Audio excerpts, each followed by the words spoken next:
ત્યાગ first of all શું ત્યાગ કરવું કે છોડવું, એને ઇંગ્લિશમાં અબેન્ડન્સ કહેવામાં આવે છે।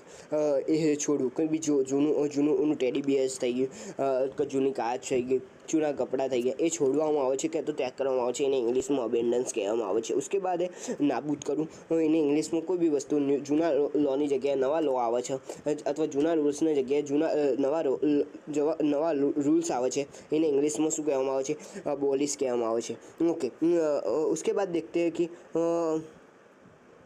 ચૂસી લેવું કે શું એને ઇંગ્લિશમાં શું કે અંદર ખેંચી લેવું, એને ઇંગ્લિશમાં એબ્સોર્બ કર્યું કહેવામાં આવે છે। એબ્સોર્બ એટલે ધારો કે આ પાણી છે, પાણીની અંદર શું કહેવામાં આવે છે?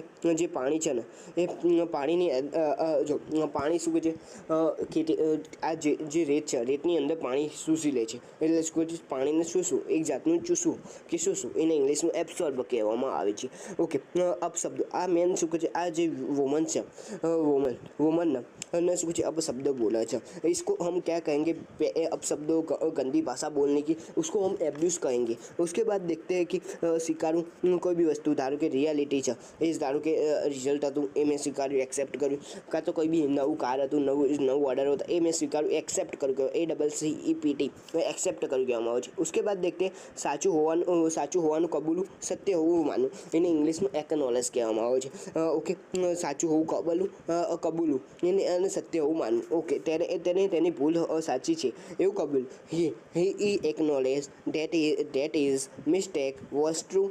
ઓકે, સફળતાપૂર્વક પાર પાડવું, એને કાં તો સફળ કરવું, એને ઇંગ્લિશમાં શું કહેવામાં આવે છે? અચીવ કર્યું કહેવામાં આવે છે। ધારો કે મેં મારું ગોલ હતો એ અચીવ કરી દીધો, મેં મારું કોઈ પણ ટાર્ગેટ હતા એ અચીવ કરી દીધા, મેં પ્રોજેક્ટ કમ્પ્લીટ કરી દીધો, એ અચીવ કર્યું કહેવામાં આવે છે। उसके बाद देखते हैं આરોપ મૂકવું કે દોષ લગાડવું, એને ઇંગ્લિશમાં એક્યુઝ કહેવામાં આવે છે। ધારો કે આ છોકરો છે એને શું કહે, બિચારા નાના છોકરાને કહે તે મારી કાર તોડી દી, એ જે કાર તોડવાની આરોપ મૂક્યો કહેવામાં આવે છે, એને ઇંગ્લિશમાં એક્યુઝ કર્યું કહેવામાં આવે છે।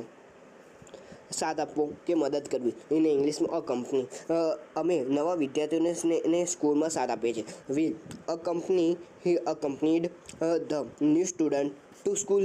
ओके, उसके बाद देखते हैं समावेश કરવું કે જોડાવું, એને ઇંગ્લિશમાં અકોમોડેટ એટલે શું? એક નવો મિત્રને રમવા સમાવેશ કર્યો, ધારો કે આપણે કોઈ બી સાંજે ખબર ટુકડીઓ રમવા જતા હોય, વોલીબોલ, ક્રિકેટ, એટલે જે રમવા જઈએ છીએ એને ઇંગ્લિશમાં એમાં નવો કોઈ મિત્રને એડ કરીએ છીએ, એને ઇંગ્લિશમાં અકોમોડેટ કહેવામાં આવે છે। उसके बाद thank you for watching, must watching this video, so share this particular other students, other you are